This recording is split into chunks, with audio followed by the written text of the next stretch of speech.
Conforme ha transcurrido el tiempo, la manera en que la mujer ha participado en la sociedad se ha visto influenciada por ideas, costumbres, normas morales, entre muchos otros factores que se encuentran en su entorno.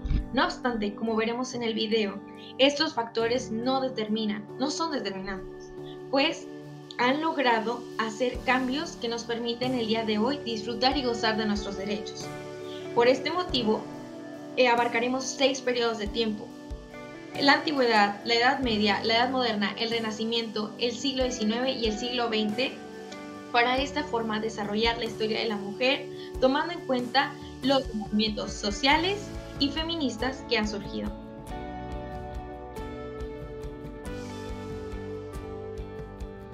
Ahora bien, empecemos con la antigüedad. A lo largo de este periodo, en ciertas ciudades grecorromanas, como Grecia, se puede apreciar el androcentrismo, que básicamente es poner al hombre en el centro de todo. Este tipo de pensamiento repercutió en la visibilización de los logros de la mujer de aquella época. Esta forma de actuar y de pensar se basaba en la creencia de que la mujer representaba una amenaza, vulnerabilidad, poca fiabilidad y hasta incluso debilidad, debido a que se consideraba que el hombre tenía mayor valor que la mujer, pues ellos eran los que trabajaban en oficios como artesanos, herreros, campesinos, solo por mencionar algunos ejemplos, y pues claramente ellos eran los que aportaban económicamente a la casa. Asimismo, ellos eran los que participaban en las decisiones políticas, lo que es un claro ejemplo de por qué la mujer no se veía de manera pública de la misma forma que un hombre.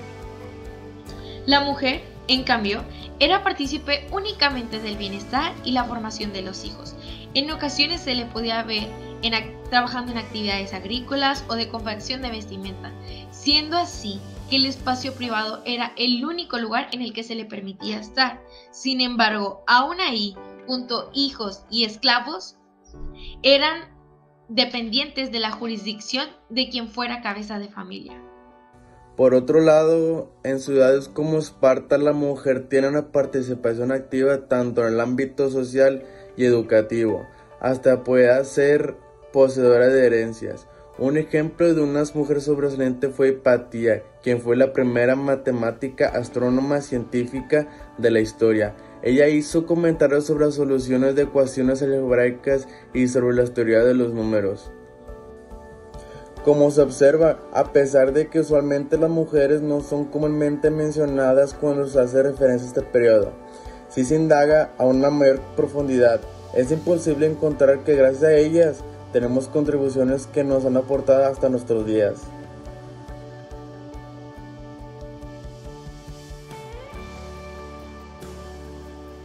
Bueno, ahora voy a hablar sobre la Edad Media. Primero que nada, hay que tomar en cuenta de que todavía no existían como tal los movimientos feministas, pero ya se veían ciertas acciones por parte de las mujeres que iban de acuerdo a estos. Estos nacen siglos más tarde. La Edad Media abarca del siglo V al XV. Como contexto, hay que empezar hablando de la sociedad feudal, que no le permitía a la mujer involucrarse en los asuntos públicos ni de interés general. Incluso no le permitía ser dueña de sí misma ni de su propio cuerpo. Dependía completamente de una figura masculina, ya sea esposo, papá, hermano, tío, abuelo, etc. Es aquí como se puede ver la minimización de lo que una mujer puede hacer a su capacidad de tener hijos y satisfacer a un hombre. Mark, en un artículo del 2019, habla cómo la pandemia de la peste negra tuvo una influencia en los derechos de las mujeres, pues debido a todas las muertes y los cambios sociales que estaban ocurriendo, se les otorgó hasta cierto punto un poco más de derechos en cuanto a poseer bienes. También en estos siglos es cuando se afirma que la Virgen María es la mamá de Dios. Y a partir de esto la imagen de la mujer cambia bastante. Por un lado la ven como una mujer que puede crear a un ser puro, de paz y armonía, pero por el otro lado la siguen viendo como alguien que provoca, que es incluso malvada. También, de acuerdo a otro artículo por Lagunas, nos afirma afirma cómo la mujer tiene más influencia en la religión y la cultura. Los centros religiosos se volvieron sus espacios y de aquí nacen las primeras escrituras femeninas.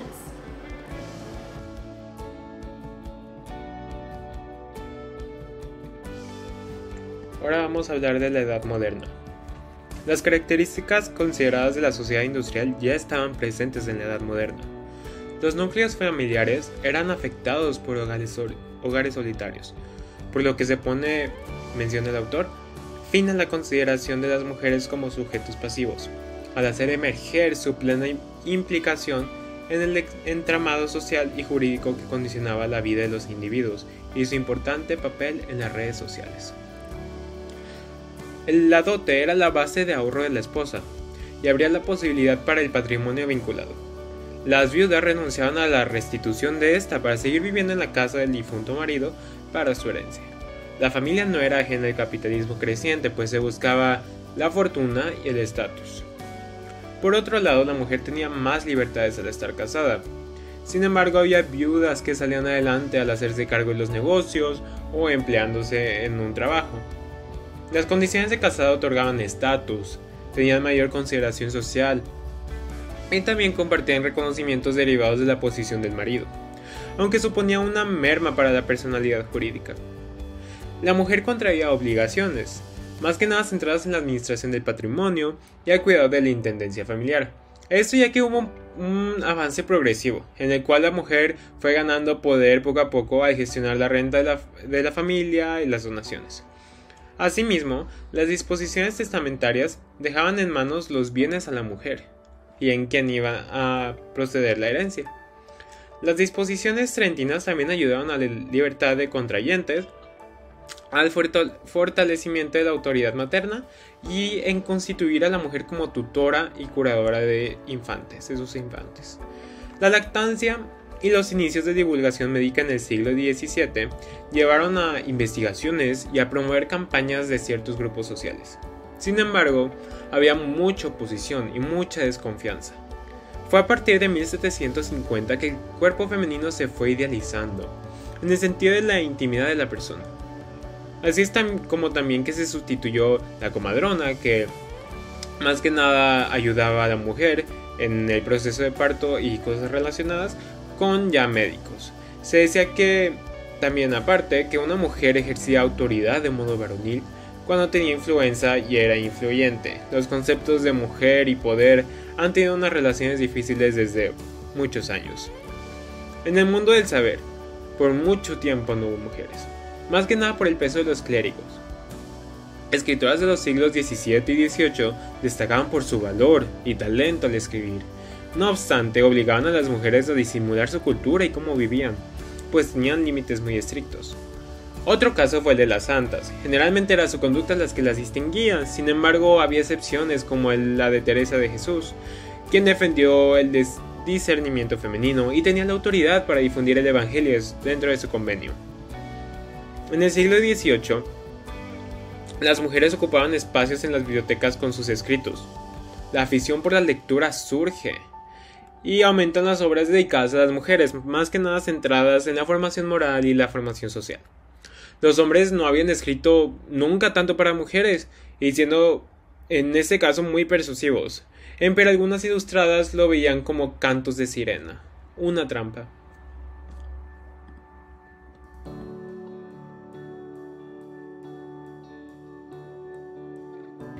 Durante la Edad Media las mujeres sufrieron una dualidad. Por un lado representaban la belleza y gracias a ellas podíamos tener descendencia. Eran una fuente de inspiración para el arte y la literatura, entre otras cosas. Por ejemplo, Miguel Ángel presentaba a las mujeres en posiciones como sacerdotisas. Por otra parte, Rafael Sanzio, el pintor, excluye a las mujeres de situaciones simbólicas, como es el caso de la obra Disputa del Sacramento. A la mujer, durante el Renacimiento, se le excluye de la religión, la política, entre otras cosas, y su valor se limitaba a tener hijos, criarlos y educarlos, y de cuidar a su esposo, a la cual se le vendía tras tener su primera menstruación, ya que esto simbolizaba impureza y que nuestro cuerpo era sucio. Durante este periodo se limitó a las mujeres en el campo laboral, dejando dejándole trabajos que eran adecuados para las mujeres, como costureras o nodrizas. Y era difícil valerse por sí mismas, ya que no tenían educación. Solo las mujeres de clase alta tenían la capacidad de poder tener clases para leer y escribir. Las corrientes humanistas dieron paso a lo que conocemos como el movimiento feminista, y ya que cualquier intento de alzar la voz por las mujeres era castigado como herejía por la Iglesia. En 1405, tras iniciar el Renacimiento, la autora Cristina de Pizan escribió Ciudad de las Damas como respuesta al Román de la Voz de Guillermo de Loris, y en esta obra defiende a las mujeres de los malos tratos que han sufrido y habla de la feminidad. Y esta es una frase de la autora: la excelencia o la inferioridad de las gentes no reside en su cuerpo ni depende de su sexo, sino en la perfección de sus costumbres y virtudes.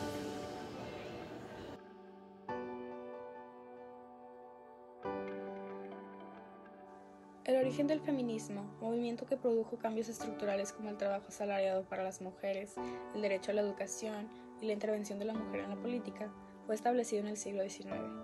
En este siglo se presentaron dos acontecimientos clave, los cuales ocurrieron entre 1789 y 1917, con la Guerra Francesa y la Revolución Mexicana. El surgimiento de este movimiento introdujo el pensamiento de que una mujer puede ser más que una ama de casa, reproductora de la especie y compañera del hombre. De esta forma, las mujeres pueden llegar a tener los mismos derechos que los hombres al ser capaces de conseguir un empleo y ser ciudadanas activas, dejando de depender económicamente como persona de un hombre. En estos años se aprobaron diversas declaraciones como la Declaración de los Derechos del Hombre y el Ciudadano, que respaldaban únicamente los derechos de los hombres, provocando que las mujeres se percataran de la situación que estaban viviendo y decidieran levantarse en contra de la misma. En 1791 se publicó la Declaración de los Derechos de la Mujer y del Ciudadano, un artículo donde se reclamaba la igualdad de sexos para que las mujeres pudieran gozar de los mismos derechos civiles que los hombres. Un año después, la filósofa Mary Wollstonecraft redactó la Vindicación de los Derechos de la Mujer, un artículo donde afirmaba que la diferencia entre hombres y mujeres era algo cultural, algo producido a través de la sociedad y la educación, por lo que exigía una educación igualitaria para ambos sexos. Siglo sucede la primera ola del feminismo. Su fecha está vinculada con la celebración de la primera Convención por los Derechos de la Mujer, la Convención de Seneca Falls, organizada por Elizabeth Cady y Lucretia Mott en Estados Unidos en 1848. En este programa se exigían derechos civiles de igualdad, como el voto y la educación para las mujeres. A mediados del siglo XIX surgió el movimiento sufragista en Estados Unidos y en Europa. En 1832, las mujeres inglesas comenzaron a pedir el sufragio femenino, mas fueron ignoradas. Más de 30 años después, en 1866, las sufragistas tomaron acción y redactaron Ladies' Petition, la primera petición masiva para el voto femenino. A pesar de que esta fue rechazada, fue el inicio formal para la campaña del voto femenino. No fue hasta finales del siglo XIX, en 1893, que Nueva Zelanda se convirtió en el primer país del mundo en aprobar la ley que permitía votar a las mujeres. Fue Kate Sheppard quien lideró esta lucha y se convirtió en un símbolo grande para el feminismo. Sin embargo, para el resto del mundo, el sufragio femenino fue permitido hasta inicios del siglo XX, con Australia en 1902, Finlandia en 1906, Noruega en 1913, Dinamarca en 1915, la Unión Soviética en 1917, Reino Unido en 1918, Estados Unidos en 1920, pero solo las mujeres de raza blanca. Y en África, los primeros países en legalizar esta ley fueron Zimbabue y Kenia en 1919, y en América Latina el primer país fue en Uruguay en 1927.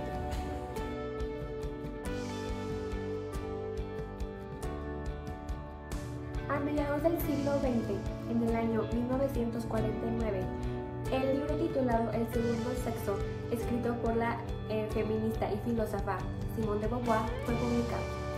En este texto, la autora expone una multiplicidad de ideas relacionadas con la mujer en la sociedad.